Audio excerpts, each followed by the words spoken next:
اور مالک کا شکر ادا کرتا ہوں، اس کی حمد و ثنا کرتا ہوں کہ جس ذات نے ہمیں قرآن و سنت کی محبت میں یہاں جمع ہونے کی توفیق نصیب فرمائی۔ پھر میں سلام عقیدت پیش کرتا ہوں اپنے امیر مرکزیہ، شیخ القرآن، شیخ التفسیر، شیخ الحدیث مولانا محمد طیب طاہری حافظہ اللہ کو۔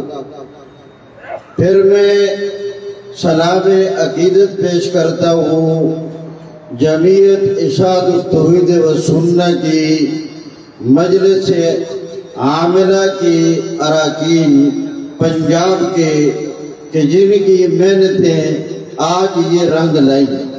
پھر میں سلام عقیدت پیش کرتا ہوں شورا پنجاب کو کہ جن کی فکروں سے اور جن کی کافروں سے آج عظیم الشان ارشاد التوحید پنجاب کی تاریخ میں پہلا خوبصورت اور حسین و جمیل اجتماع اللہ کریم کی مدد سے معرض وجود میں آیا، آپ رون کے دیکھ رہے ہیں۔ پھر میں سلام عقیدت پیش کرتا ہوں ان توحیدی جانبازوں کو جو اپنا وقت اپنا مال لگا کر صبح سے لے کر ایسے بیٹھے ہیں، نہ کسی کے اوپر غفلت ہے، نہ کوئی بوجھ ہے، نہ کوئی جمائی ہے، بڑے خوشی کے ساتھ قرآن کی بارش ہو رہی ہے اور بیٹھے ہوئے ہیں۔ میں آپ کی گوش گزار انتہائی اختصار کے ساتھ 5 باتیں عرض کروں گا اور ان باتوں کو پیش کرنے کا مقصد صرف اور صرف جماعتی نظم و نسق کو پنجاب کے اندر مزید فعال کرنا ہے اور جماعت کو منظم کرنا ہے۔ نمبر 1، سب سے پہلی بات، ہمیں توحید و سنت کی اشاعت کے لیے جماعت کی ضرورت ہے۔ فرد واحد کی محنت میں تاثیر اور ہوتی ہے اور جماعت کی محنت میں تاثیر اور ہوتی ہے۔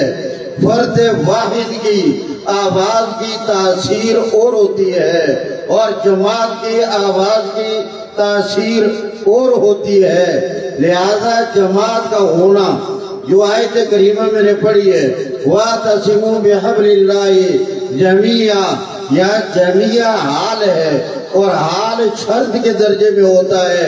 خالق کائنات نے خود تمہیں یہ حکم دے دیا، اگر حبل اللہ کا اعتصام کرنا ہے تو یہ حالت جماعت میں، حالت جمعیت میں اور حالت اجتماعیت میں۔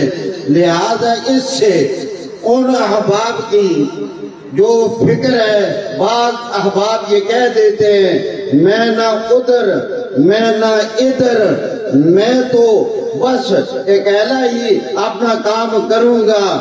نہ میرے بھائی، اکیلے آدمی کی محنت میں، اکیلے آدمی کی آواز میں، اکیلے آدمی کی کوشش میں وہ تاثیر ہی نہیں ہوتی جو تاثیر میرے مالک نے ایک جماعتی انداز میں رکھی ہے۔ اسی لیے نبی کریم علیہ السلام اگر 2 آدمیوں کو بھیجتے تھے مہم پر، ایک کو امیر بناتے تھے اور دوسرے کو مامور بناتے تھے۔ جماعتی تصور دیا، ایک نظم دیا، ایک نسق دیا، تو جماعتی نظم و نسق اور جماعتی ترقی اس وقت تک نہیں ہو سکتی جب کہ ہمارے اندر یہ اجتماعیت اور جماعت والا تصور صحیح معنی میں نہیں ہوگا۔ نبی کریم علیہ السلام نے فرمایا ید اللہ علی الجماعت، جماعت کے اوپر اللہ کی مدد ہوتی ہے. ہم آل سنت والجماعت، لہذا آل سنت اور آگے الجماعت. سب سے پہلی جماعت حضرات صحابہ کرام کی جماعت، اس کو جماعت کہا گیا، قرآن میں انہیں جماعت کہا گیا. لہذا جماعت اللہ کی رحمت ہے. جماعت کا نظم قائم کرنا یہ اللہ کا حکم ہے، یہ اللہ کا رسول ہے. اس لیے جماعت کے بغیر کوئی آدمی کام کرے اس میں وہ آثار نہیں ہوتے جو آثار اور جو تاثیرات میرا اللہ جماعت کے کام میں رکھ دیتا ہے اور اللہ نے رکھی ہے. اور جماعت کی حیث ترکیبیہ 4 اجزاء ہوتے ہیں. نمبر 1، سب سے پہلے نصب العین ہوتا ہے، اور وہ نصب العین اتنا قیمتی ہوتا ہے اس پر آدمی اپنی جان کو، اپنے مال کو، اپنی اولاد کو قربان کرنے کے لیے تیار ہوتا ہے. ہمارا نصب العین توحید و سنت کی اشاعت ہے، اور یہ وہ نصب العین ہے جو ہمیں رسول اللہ نے دیا. اللہ کے پاک پیغمبر نے مصیبتیں اٹھائی اس نصب العین کے لیے، اللہ کے نبی نے پریشانیاں اٹھائی اور مشکلات کا سامنا آیا اس نصب العین کے لیے.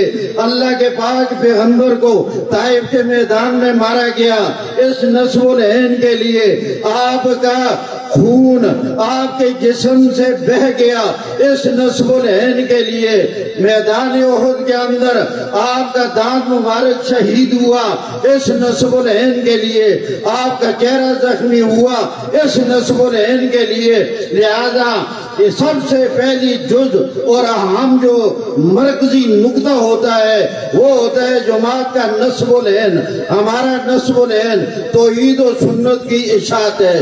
نمبر 2، دوسرا جز ہوتا ہے پھر افراد اور جماعت. اور افراد اور جماعت اجتماعیت اس وقت بنتی ہے جس وقت تمام افراد کی فکر ایک ہو. اگر فکر ایک ہوگی یہ جماعت بنے گی. اگر بہت سارے افراد اکٹھے ہو جائیں اور فکر ایک نہ ہو وہ جماعت نہیں ہوگی، وہ ازدحام ہوگا، وہ رش ہوگا.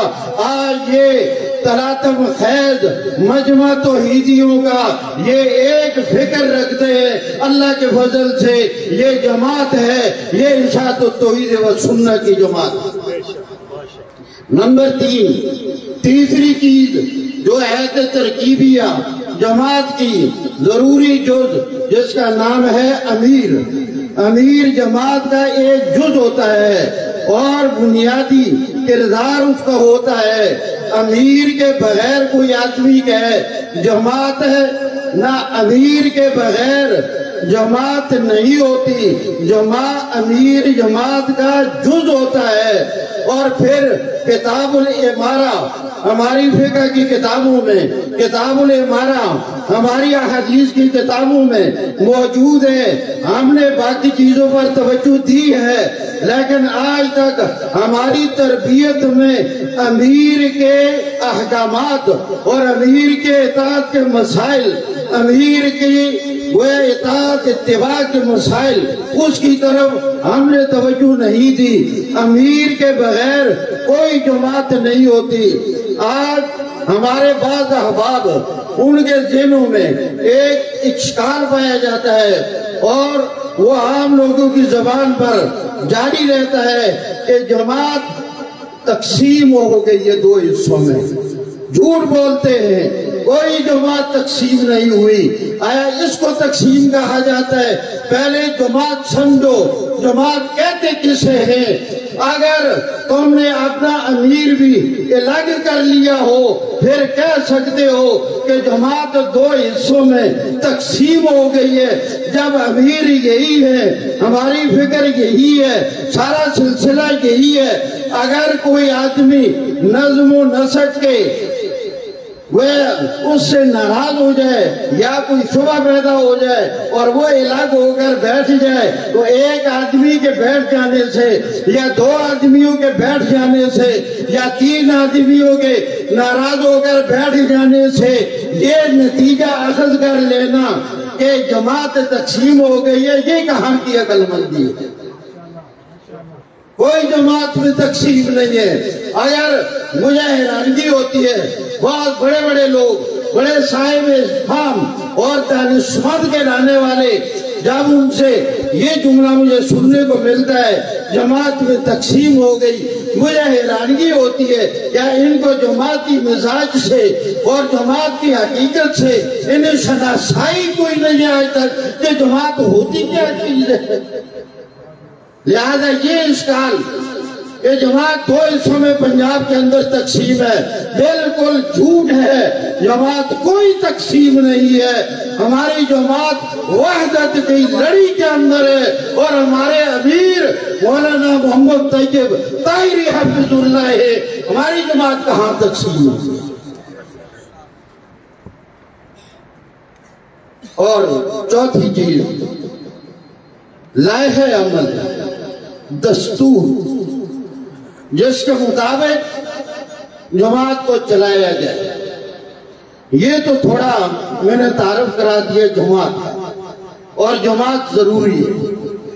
نمبر دو، دوسری بات جو آپ سے میں کرنا چاہتا ہوں، آیا آپ نے دل سے، میں سوال کروں، آپ سوچ کر مجھے زبان ہلا کر اور ہاتھ اٹھا کر تاکہ مجھے تشفی ہو جائے، مجھے جواب دینا ہے کہ آپ جماعت کی ترقی صوبہ پنجاب میں چاہتے ہیں یا نہیں چاہتے؟ اس میں آپ صادق ہیں تو پھر یاد رکھنا، اگر زندگی کا کوئی پتہ نہیں اور نہ عمارتوں کا پتہ ہوتا ہے، یہ آتی بھی ہیں یہ جاتی بھی ہیں اور ہم عمارتوں کے ساتھ چمٹنے کا مزاج بھی نہیں رکھتے، یاد رکھنا اگر جماعت کو صوبہ پنجاب کے اندر ترقی دینا چاہتے ہو تو اس ترقی کے لیے تین چیزوں کو اختیار کرنا ہوگا۔ نمبر ایک، آپ کو جماعت چلانی ہوگی دستور کے مطابق،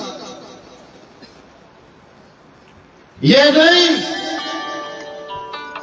کہ میرا نام یہ ہے، میں بڑی شہرت رکھتا ہوں، میں بڑا نامور ہوں، لہذا دستور کی خلاف ورزی ہوتی ہے تو ہوتی رہے، یاد رکھنا میں اپنا مزاج بتا رہا ہوں، مجھے نہ شہرت سے غرض ہے نہ میں شہرت سے مرعوب ہوتا ہوں، کوئی اثر نہیں ہوتا مجھے، جب تک کی ذمہ داری ہے مجھے غرض ہے اشاعت التوحید کے کام سے۔ اور یہ کئی آدمی، یہ بھی میں کر لیتا ہوں، یہ بھی میں کر لیتا ہوں، کیوں؟ میں بڑا ہوں، میرا نام بڑا ہے، تمہارے نام کے بڑے ہونے کو میں سلام پیش کرتا ہوں، مگر جماعت اس طرح نہیں چلتی، جماعت تب چلے گی جب جماعت کو دستور کے مطابق چلایا جائے۔ اگر دستور کے مطابق جماعت نہیں چلانی، پھر اس دستور کو سب سے پہلے چلاؤ، اس کو ختم کرو۔ جب تک میں امیر ہوں کوئی مرضی نہیں چلے گی، انشاءاللہ العزیز جماعت کو دستور کے مطابق چلائیں گے، تب جماعت ترقی کرے گی۔ نمبر دو، دوسری بات ترقی کے لیے اخلاص ہوگا تو جماعت ترقی کرے گی۔ اگر جماعتی کام ہو اور مقصد جیب ہو، مقصد دین کے نام پر دنیا کو حاصل کرنا ہو، یا جماعت کا نام لے کر کسی کا تقابل کرنا مقصد ہو، جماعت کا نام لے کر کسی کو نیچا دکھانا مقصد ہو، جماعت کا نام لے کر کسی پر تعلق تشریح کرنا مقصد ہو، آپ آج سے ناکام ہے، کوئی کامیابی نہیں ہوگی۔ جماعت میں ترقی تب آئے گی جب اخلاص ہو، اللہ کی رضا کے لیے کام کرنا ہو۔ حضرت علی رضی اللہ تعالیٰ عنہ لڑ رہے تھے کافر کے ساتھ، اور جب اس نے اپنا لحاف گندا حضرت علی کے منہ پر پھینک دیا، حضرت علی نے چھوڑ دیا۔ پوچھنے والوں نے پوچھا حضرت بہت اچھا قابو آیا ہوا تھا، کیوں چھوڑ دیا؟ فرمایا کچھ تھوڑا اندر میں تبدیلی دیکھ رہا تھا، اب غصہ آیا، میری ذاتیات کی بات آئی۔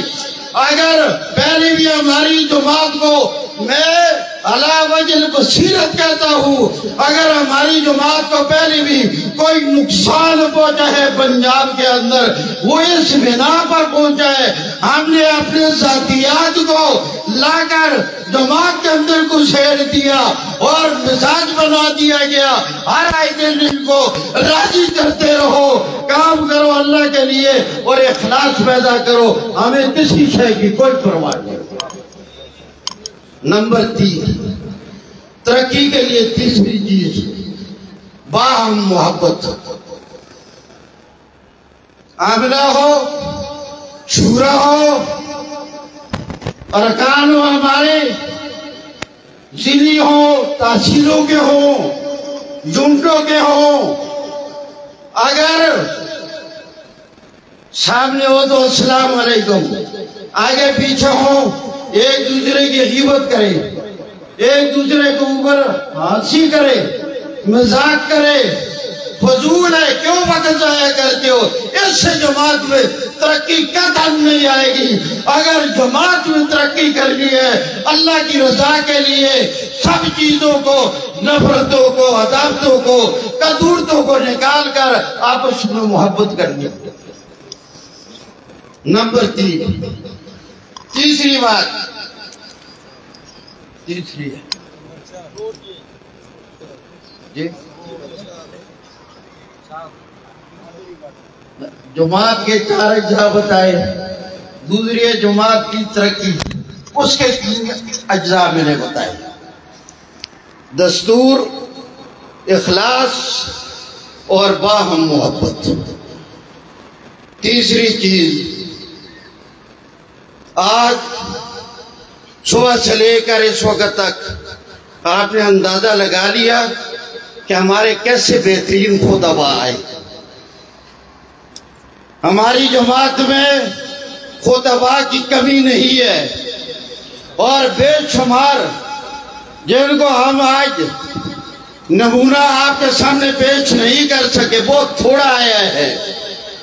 معنی یہ ہے بڑے بڑے باصلاحیت نوجوان، یہی مزاج میرے امیر مرکزیہ کا ہے اور یہی مزاج میرا ہے۔ میں بھی یہ چاہتا ہوں جو قلم کا شاہ سوار ہے اس کو قلم کے میدان میں لایا جائے، جو خطابت کا شاہ سوار ہے اس کو خطابت کے میدان میں متعارف کروایا جائے تاکہ ہمیں کوئی کمی نہ ہو۔ لہذا آج ان خطباء کو آپ نے دیکھ لیا ہے، یا آپ کے ذہنوں میں جو ہمارے وہ خطباء جن کو منظر عام پر آنے کا موقع نہیں مل رہا، آج اگر تم نے مجھے امیر ماننا ہوا ہے تو یہ آج میں آپ کو حکم دے رہا ہوا حضرت امیر، اب اپنے پروگراموں میں نیک خطباء کو مدعو کیا کریں۔ اور اس کے ساتھ ضمنی ایک بات، جو خطباء ہمارے نظم میں نہیں، یا وہ کھل کرے کہ ہم نہیں، اور یا وہ 2 کشتیوں کے ساتھ سوار ہے، یہ کون سا فرمولہ ہے؟ میں ادھر بھی ہوں، میں ادھر بھی ہوں۔ ہم نے تو یہ عقل سے فیصلہ لیا ہے 2 کشتیوں میں سوار ہونے والا وہ چر جایا کرتا ہے، وہ تو صحیح سلامت رہتا ہی نہیں۔ کیا مذبذبین بین ذالک لا الہ الا ولا الہ الا، کیا یہ قرآن کی آیت نہیں ہے؟ پھر یہ کیسے کہتے ہو ہم ادھر بھی ہیں ہم ادھر بھی ہیں؟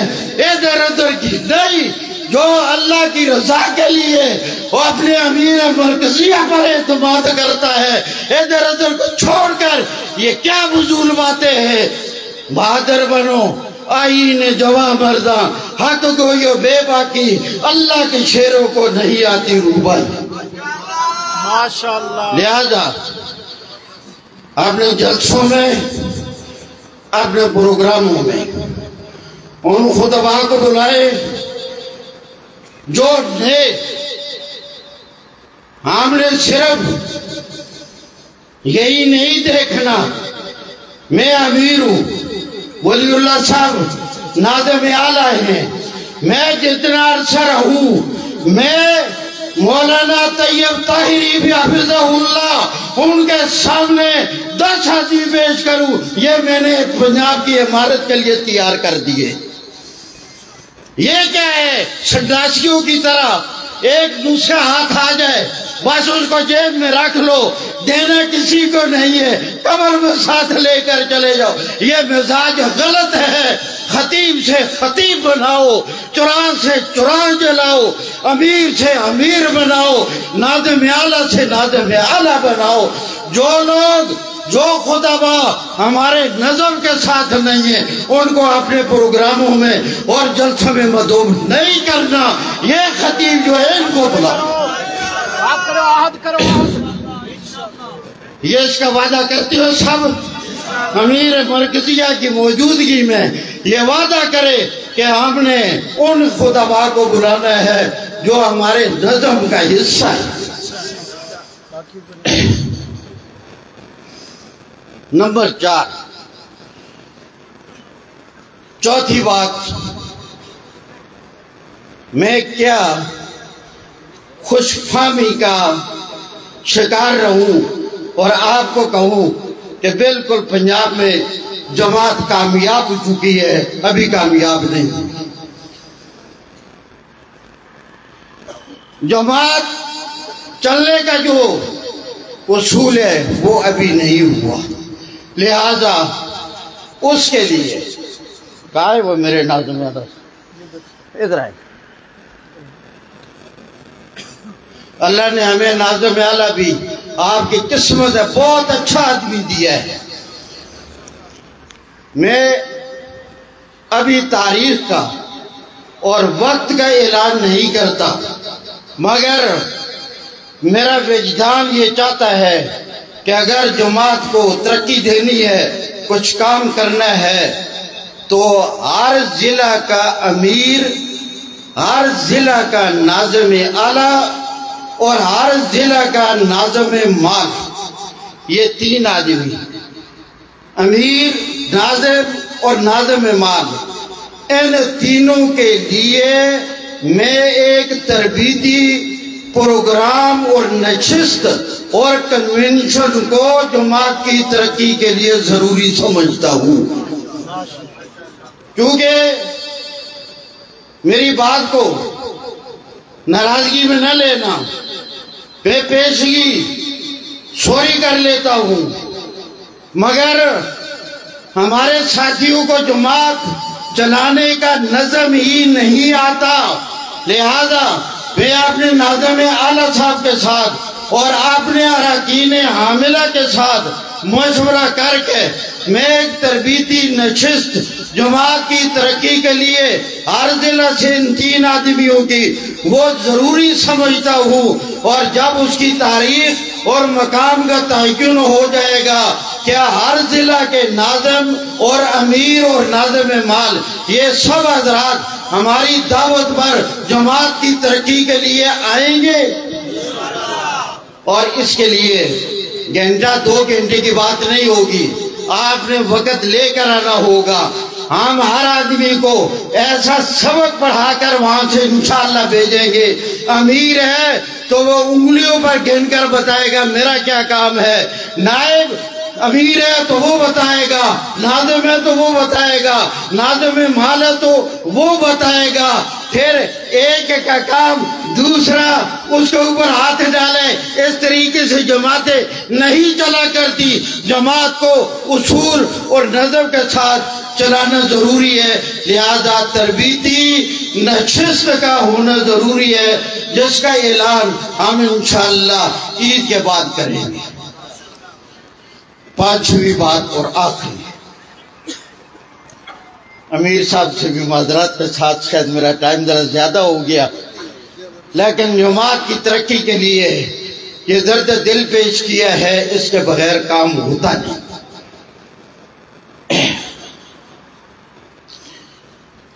وہ یہ ہے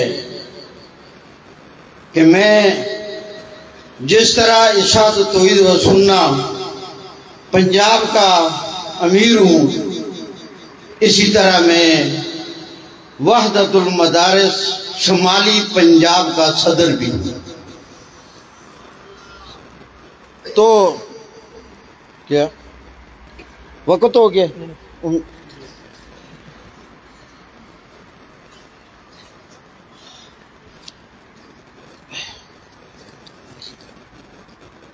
وحدت المدارس وہ ہماری جماعت کے لیے، یہ میں علی وجہ البصیرت کہہ رہا ہوں، وحدت المدارس ہماری جماعت ارشاد التوحید کے لیے ریڑھ کی ہڈی ہے۔ یہ بنیاد اور جڑ ہے۔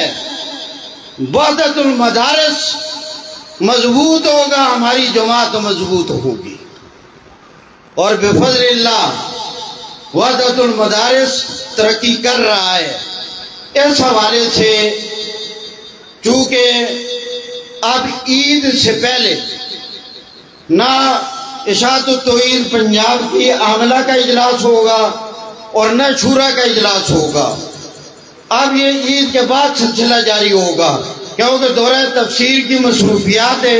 ہمارے بہت سارے احباب اللہ کے فضل سے دورہ تفسیر کی ان مصروفیات میں مشغول ہے، تاکہ وہ کام صحیح طریقے سے ہو جائے۔ تو اب عاملہ کا اجلاس بھی، شورا کا اجلاس بھی، وہ عید کے بعد اپنے ترتیب اور نظم کے مطابق ہوتے رہیں گے۔ اور اس کے ساتھ ساتھ وحدت المدارس کے لیے میرا ایک دورہ اپنے ناظم اعلیٰ جو میرے ساتھ وحدت کے ناظم ہیں، حضرت مولانا قاضی لقاء المحسن زاہد صاحب حفظہ اللہ، چونکہ ان کے ساتھ میں مشورہ کر کے وہ میرے ساتھ ہوں گے، تو ابتدائے سال ہی کے اندر وحدت المدارس کے محنت کے لیے شمالی پنجاب کا دورہ ہم کریں گے۔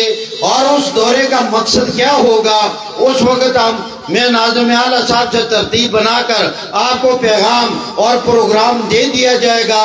ہر ضلع میں جو ہمارے مسئول حضرات ہیں شمالی پنجاب کے، ان سب نے تیاری میں رہنا ہے، احباب کو بلانا ہے، اجلاس ہم نے کرنا ہے، مدارس والوں کو بلانا ہے، تاکہ ابتدائے سال سے الحاق بھی ہو جائے اور اس نصاب کے مطابق تعلیم بھی دی جائے۔ آخری بات یہ چٹ آئی ہے، اس کے متعلق یہ بھی ضروری ہے، ارشاد التوحید، یہ خاص کر جو ہمارے میڈیا والے ہیں وہ ذرا متوجہ ہوں اور یہ کام کر کے مجھے اس کی رپورٹ دینی ہے، اور اس کے لیے چلو میں وقتی اس کا ذمہ دار شہید بلوچ صاحب کو بناتا ہوں۔ اور پروگرام کیا کرنا ہے، پنجاب کا سوشل میڈیا مضبوط کرنا ہے، اور اس کے مضبوط کرنے کا طریقہ یہ ہے، آپ ہر ضلع سے، جیسے میں نے 3 آدمیوں کا نام لیا، امیر، ناظم اور ناظم مال، ان 3 حضرات کو ہر ضلع میں شامل کریں، اور اس طرح ترتیب کے ساتھ آگے سوشل میڈیا کو آپ اچھی طرح جانتے ہیں، پوری پنجاب کی ارشاد التوحید کا ایسا مضبوط ایک سوشل میڈیا بنا دیں تاکہ ایک بات ہو، وہ اشاعت التوحید کے تمام ان اراکین تک وہ پہنچ جائے۔ وما توفیقی الا باللہ۔